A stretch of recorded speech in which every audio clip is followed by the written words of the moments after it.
भांति जानते ही होंगे कि महात्मा बुद्ध कभी भी एक जगह टिककर विराजमान नहीं होते थे।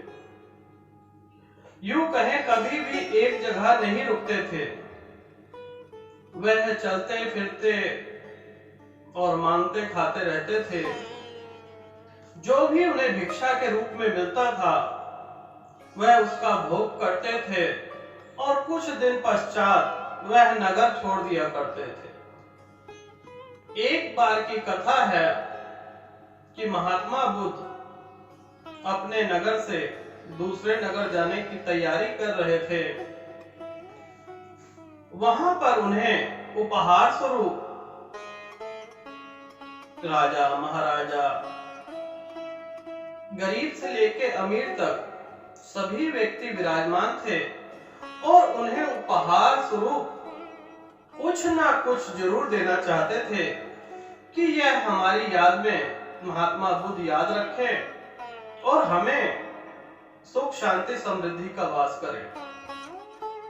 तो अनेकों राजा आए, महाराजा आए, किसी ने भूमि दी, किसी ने फल दिया, किसी ने रुपया पैसा, किसी ने जानवर, हर एक प्रकार की वस्तु उन्हें देते रहे और महात्मा बुद्ध अपने स्थान पर बैठे हुए उस जगह को जो देते थे उसको अपने हाथ से स्वीकार कर लेते थे।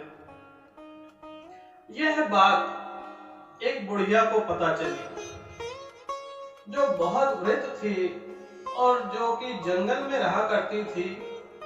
उसको पता चला कि महात्मा बुद्ध इस नगर से जा रहे हैं। जिस वक्त उसको यह सूचना मिली उस वक्त उसके हाथ में आधा आम था और आधा आम वह खा चुकी थी।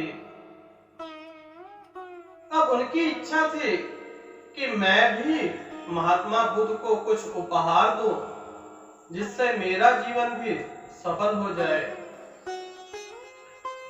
मेरे भी कुछ कष्ट हर जाए। प्रभु जा रहे हैं, पता नहीं दोबारा मिलन हो या ना हो। यह बात सोचकर वह बुढ़िया महात्मा बुद्ध के पास गई और कहने लगी कि हे महात्मा जी, मैं आपको उपहार स्वरूप कुछ देना चाहती हूँ, लेकिन मेरे पास इस जूठे आम के अलावा आपको देने के लिए और कुछ नहीं है। इतना सुनते ही महात्मा बुद्ध अपना स्थान छोड़कर उस बुढ़िया के पास दौड़े हुए चले आते हैं और जूठा आधा आम खा लेते हैं।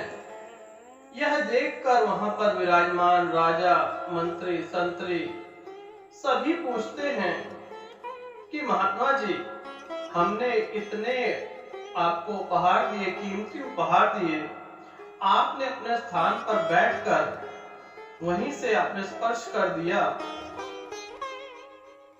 लेकिन एक बुढ़िया ने आपको जूठा आम दिया तो आप दौड़े हुए चले आए।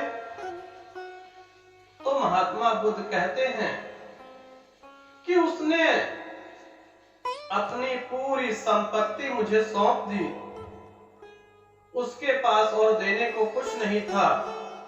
आप लोगों ने तो किसी ने 10%, किसी ने 15% ही मुझे उपहार दिया, लेकिन उस माता ने मुझे संपूर्ण संपत्ति ही समर्पण कर दी।